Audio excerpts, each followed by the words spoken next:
Anteriormente, após ser picado por uma aranha geneticamente modificada, o aluno de ensino médio Peter Parker adquire incríveis poderes, super força, agilidade sobre-humana, um sexto sentido que o alerta do perigo e a espetacular habilidade de grudar nas paredes. Após um criminoso assassinar seu amado tio Ben, o jovem resolve usar seus dons para proteger aqueles que precisam de ajuda, aprendendo assim uma grande lição. Com grandes poderes, vem grandes responsabilidades. Assim ele se torna o Ultimate Homem-Aranha. Olá, internet! Sejam muito bem-vindos a mais um vídeo aqui no canal. Eu sou o Felipe e hoje eu trago pra vocês a review de mais um arco de Ultimate Homem-Aranha. Dessa vez é Homem-Aranha e seus incríveis amigos. Se você quiser dar aquela força, já deixa o like, já se inscreve, já compartilha também, porque o meu alcance tá meio zoado. Mas enfim, sem mais delongas, vamos pro vídeo.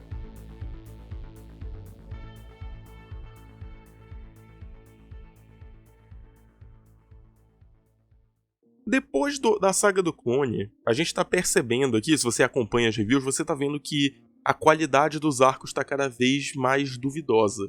O arco da morte do Harry ainda é um bom arco, né? Não tô dizendo que é ruim, ele ainda é um bom arco, mas ele tá ficando cada vez mais cansado. O título não tá tendo tantas boas ideias assim. Eu não sei se o Bendis, por estar há quase uma década escrevendo, ele já tá meio com alguns vícios narrativos ou coisa do tipo, mas o título não tem mais aquela mesma empolgação. E esse arco, ele é o principal reflexo disso. Porque E Seus Incríveis Amigos, ele não é bem um arco, já começa por aí, ele não é bem um arco estruturado e super elaborado, mas é um arco decente. Só que comparado ao que era o Ultimate originalmente, ele é bem fraco. A gente tem os personagens adolescentes do título mais uma vez passando por aquele arco de drama pessoal, que é uma das coisas que fez o Ultimate ser um sucesso. A gente tem o Peter sofrendo com a morte do Harry, tem o Kenny pensando em como vai chamar a Kitty pra sair, e deixando bem claro que ele sempre soube que o Peter era um Homem-Aranha, mas não sabe como contar isso pro Peter sem traumatizar ele. A gente tem o Johnny Storm no encontro, que tá indo super mal porque a guria só quer sair com ele porque ele é famoso. A gente tem a Kitty lidando com preconceito na escola, tem a Mary Jane tentando lidar com o fato de que, apesar de toda a vida dela ser bizarra, ela ainda assim tem que trabalhar num emprego meio medíocre e tal. E por fim a gente tem a Liz Allen, que tá passando por um processo meio duvidoso. Ela tá sentindo umas dores, umas crises de pânico aqui e ali, umas ondas de ansiedade, coisa do tipo que ela não sabe de onde vem. E tudo isso acaba culminando nos alunos ali, nos nossos queridos personagens se encontrando na saída da escola, porque o Johnny, depois daquele encontro, resolveu reunir os amigos dele. Depois do arco Celebridades, em que ele viveu uma vida comum por um tempo e acabou assustando a Liz, ele queria tentar mais uma vez viver a normalidade, junto do Peter, da Mary Jane, da Kitty, que também tá ali na escola, do Kong e também da Liz. Claro, ele gosta da Liz, ele é afim da Liz. E enquanto eles estão ali na escola, a Kitty aparece pra conversar com eles, depois vem o Kenny, aparece até o Homem de Gelo, que veio entregar um recado pra Kitty, pedir desculpa por todas as merdas que ele fez, que, de certa forma, ela não sente saudade porque ela tava lá na mansão e ele era um babaca com ela. E também o Johnny acaba conversando com a Liz e convence ela a juntar todo mundo pra ir pra praia no final de semana. Qual é, né? São adolescentes, eles estão ali no ensino médio. Ai, que saco, ensino médio. Eu tenho que fazer no trabalho com um bebê de brinquedo. E agora eu sou amigo da minha ex, que também é amiga da minha namorada. E nós estamos nesse clima de merda. Então tudo isso vai culminando pra eles saírem. Eles se reúnem ali na praia. O Peter, o Johnny e o Homem de Gelo estão conversando ali sobre coisas que eles não deviam. Tipo, falando sobre o Nick Fury. Pô, o Nick Fury tá desaparecido. E o Peter, shhh, cala a boca, cala a boca. As pessoas não sabem que eu sou o Homem-Aranha, a gente não pode falar desse tipo de coisa em público. E o Johnny, tá, tanto faz, eu não gosto do Fury. E o Bob, também, por mim o Fury que se lasque, coisa do tipo. Sabe, é bem adolescente, é bem... O começo do arco ele é bacaninha, só que o problema vem depois. Porque não acontece muita coisa. Eles estão ali, né, na praia, eles fazem tipo um luau improvisado, todas as pessoas reunidas. O Peter e a Mary Jane, poxa, que bom, depois de tanta tragédia a gente tá tendo um encontro romântico. Quando do nada a Liz começa a pegar fogo. Ninguém entendeu o que aconteceu. A Liz do nada tem uma baita de uma dor de cabeça. Começa, meu Deus, eu estou... This girl is on fire! Ela começa a sair zanzando por aí, sem saber o que fazer. o Johnny tenta chegar nela, ela se assusta e afasta o Johnny, e aí o Bob vai lá e tenta convencer ela a se acalmar, desligar o fogo pra poder voltar pra praia. Eles começam a conversar sobre a possibilidade dela ser mutante, porque, pô, ela não tinha um tio que era mutante, ela, não, eu não sou mutante, pelo amor de Deus, eu não sou mutante, eu sou normal, tá, eu não sou uma criatura dessas. E aí começa a discussão, pô, será que ela é mutante, será que não botaram fogo nela, o que tá acontecendo, papapá, ela surta e vai embora. E aí e o Johnny ainda por cima não pode ficar, porque o pager dele do Quarteto Fantástico tocou. Ou seja, ele obrigatoriamente tinha que sair dali pra ir pro Quarteto Fantástico, pra ir pro edifício Baxter. Então o Bob vai atrás dela, e aí o Kenny, você quer que eu use algum eufemismo, Peter? Ele, como assim? Ah, poxa, alguém devia chamar o Homem-Aranha. Vai lá, tu conhece ela desde moleque, vai ajudar a tua amiga. E o Peter, ok, acho que ele sabe que eu sou o Homem-Aranha. Mas isso fica só nesse ponto do arco, depois disso ninguém mais menciona. É só pra deixar claro, o Kenny sempre soube que o Peter era um Homem-Aranha, mas guardou porque ele não é um babaca. O Peter vai atrás da Liz, junto do Bob, e eles começam a falar pra Liz, olha, eu sei que a vida tá mudando, você tá passando por transformações, coisas que você não queria que acontecessem com o seu corpo, o que é uma metáfora pra puberdade, basicamente, mas você tem uma escolha. Ou você não faz nada, ou você pode ajudar as pessoas. E a Liz, não, mas eu não quero ajudar as pessoas. Eu não sei nem o que eu tenho, por que eu vou tentar me arriscar pelos outros? Eu, Peter, olha, com grandes poderes vem grandes responsabilidades. Lá, não, shh, eu não quero saber. Eu não sei o que eu tenho, eu não sei nem o que eu quero fazer na minha vida, então eu acho que a última coisa que eu quero saber é o que eu deveria estar fazendo com esses poderes. Eu tenho que entender de onde eles vieram. Quando estão ali os três conversando sobre essa situação, aparece o Magneto. E aí a coisa começa a ficar interessante. Meu Deus, o mestre do magnetismo. Ele veio reclamar uma criança. Será que ela é filha dele? Na verdade, não. Você não é o pai.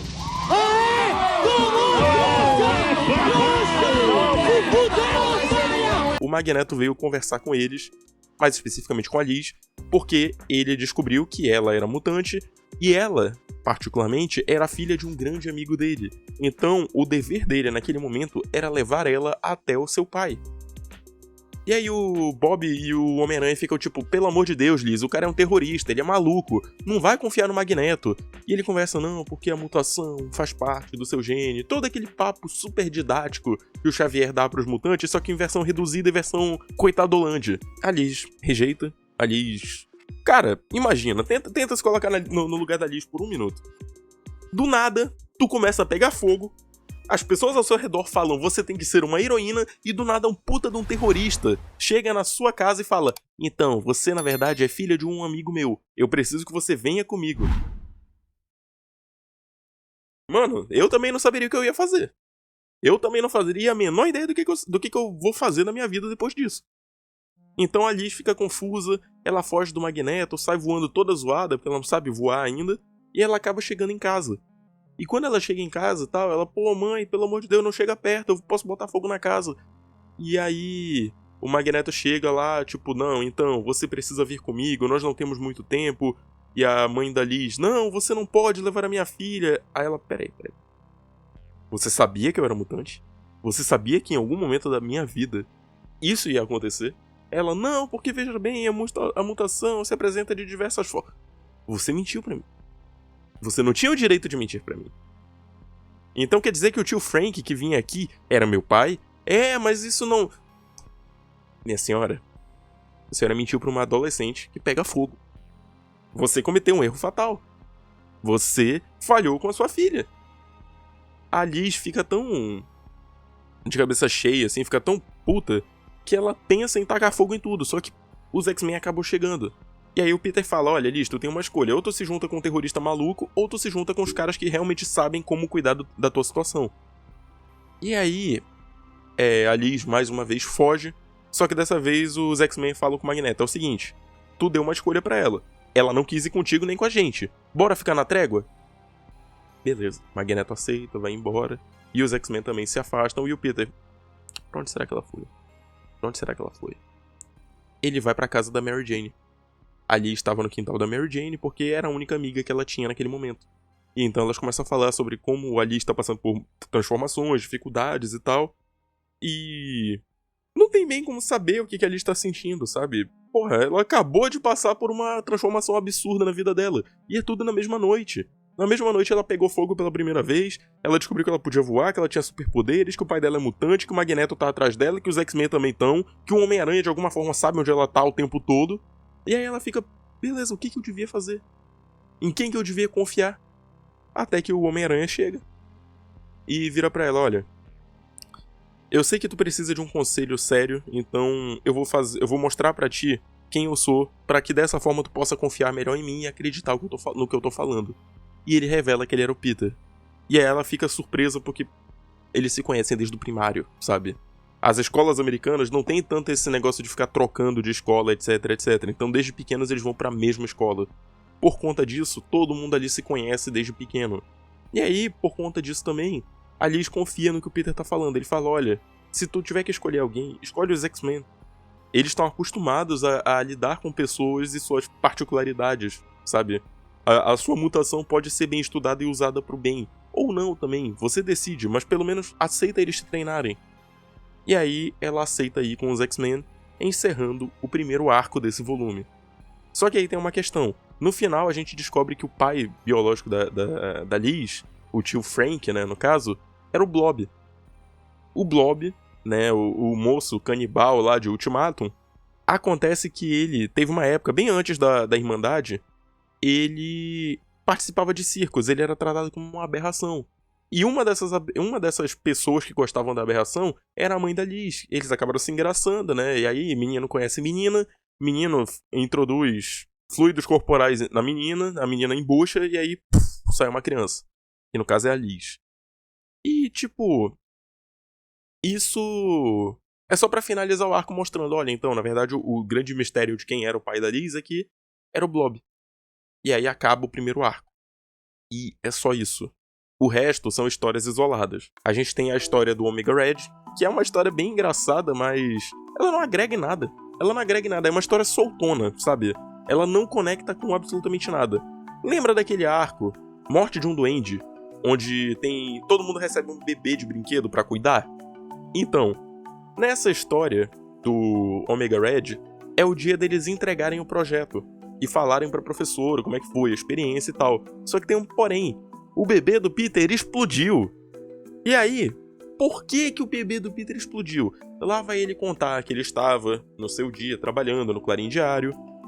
Ah, oi, tudo bem? Sou eu, seu editor de sempre, você sabe. E cara, eu preciso falar uma coisa que eu deixei passar enquanto eu tava editando esse vídeo. O Peter só tá cuidando do bebê porque a Kitty se irritou com o fato da Liz ter entrado pros X-Men, porque até então era ela que tava fazendo o trabalho dela e do Peter sozinha. Quando ela descobre que a Liz, que odeia mutantes, acabou entrando pra equipe enquanto ela foi expulsa, ela se irrita e deixa o bebê com o Peter. E ainda por cima, só uma observaçãozinha besta que não agrega em muita coisa, é que enquanto o Peter tá no trabalho dele, a gente vê o Jameson e a Betty Brant discutindo, porque a Betty é uma repórter de caráter duvidoso.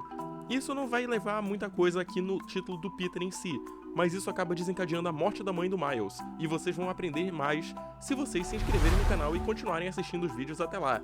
Adeus! Durante o trabalho, ele ouviu alguns sons meio estranhos, né? Do nada chegou um cara, musculoso pra cacete, que não parecia um zelador, mas de alguma forma ele tava no prédio, e ele se trancou na sala do Jameson, e começou a falar com o Jameson, ameaçando ele e tal. Ô Peter, tem uma coisa errada. O sentido da aranha disparou. Será que é o Ben Urich? Será que é o suco que tá envenenado? Será que é tal coisa? Não, tem algum barulho esquisito vindo da sala do zelador. Ele chega lá, ouve. Vou ter que agir. Ele pega, bota o traje e começa a lutar com o Omega Red dentro do prédio. E durante a luta, cadeiras voam, mesas, caminhões... Não, tô zoando. Aí seria muito absurdo, mas tipo... Eles começam a destruir o prédio lutando um contra o outro e o Omega Red é preso. E o Omega Red tá irritado porque...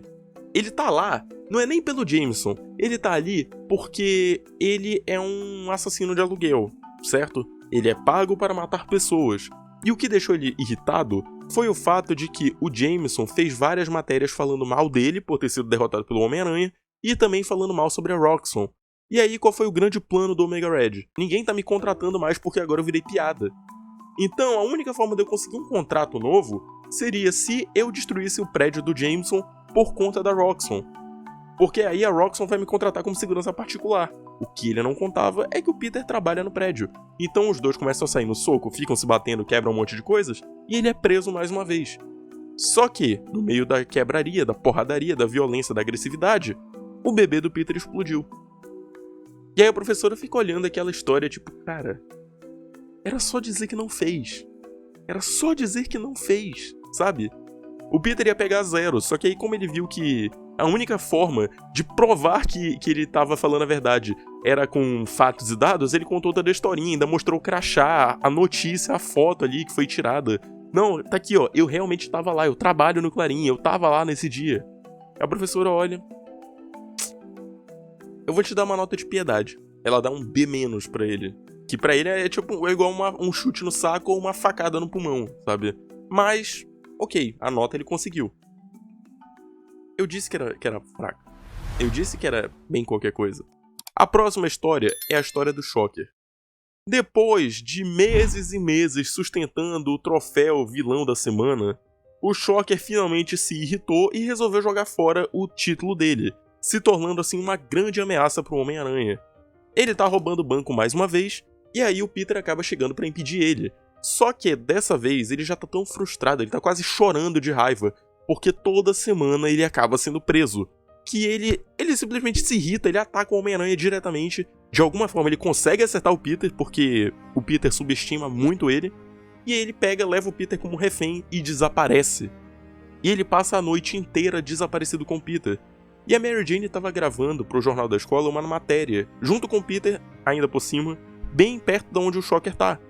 Como resultado, ela viu o Peter sendo levado, então ela precisa de ajuda. Ela pede ajuda pra Kitty. Kitty, tu é a única outra heroína que eu conheço que também se importa com o Peter, então pelo amor de Deus, me ajuda a encontrar esse menino.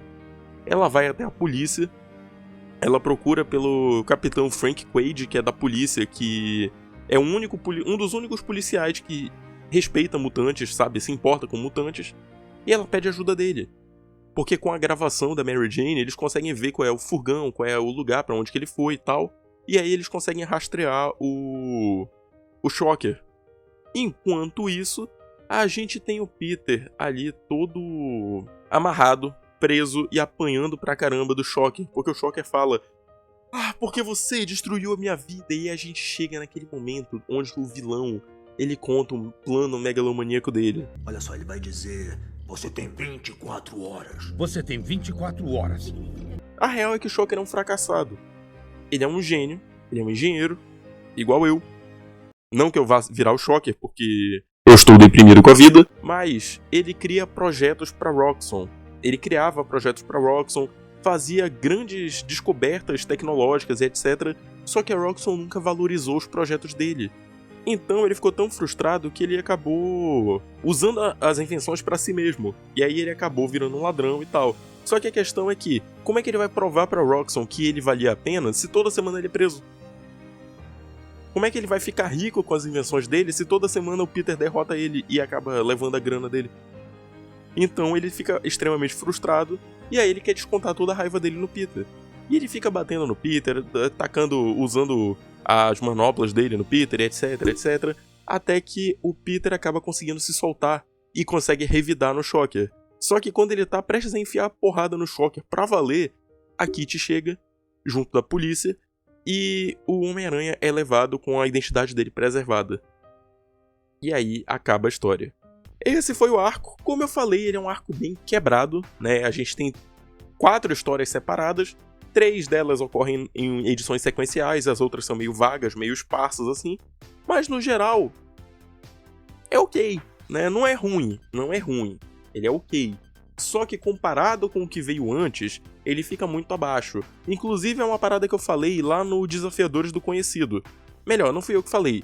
Falaram para mim, mais especificamente o Liz, que quando você tem um produto excelente, o bom se torna medíocre. Certo? O bom, o que tá um pouquinho abaixo do resto, já é medíocre. E é o que aconteceu aqui. Esse arco ele não é ruim, mas pro padrão do Ultimate que tava numa crescente, até pelo menos ali o Ultimate 6 por aí, ele depois deu uma decaída. Ultimate 6 não, é a Saga do Clone. A Saga do Clone ainda é excelente. ele dá uma decaída legal e aí começa esse negócio assim, fica meio marejado e tal. Mas vamos ver como é que sai no próximo arco, que é a Guerra dos Simbiontes. Para isso, né, para você estar ali, para quando ela sair, você tem que se inscrever no canal, clicar no sininho para receber todas as notificações, deixar o like, e se você quiser ver o vídeo antecipadamente, assim, terminei de editar, já upei, já tá lá disponível, assina o Seja Membro, que aí você também ganha recompensas e também me ajuda a manter o meu trabalho. Eu sou o Felipe e eu vejo você no próximo vídeo. Tchau!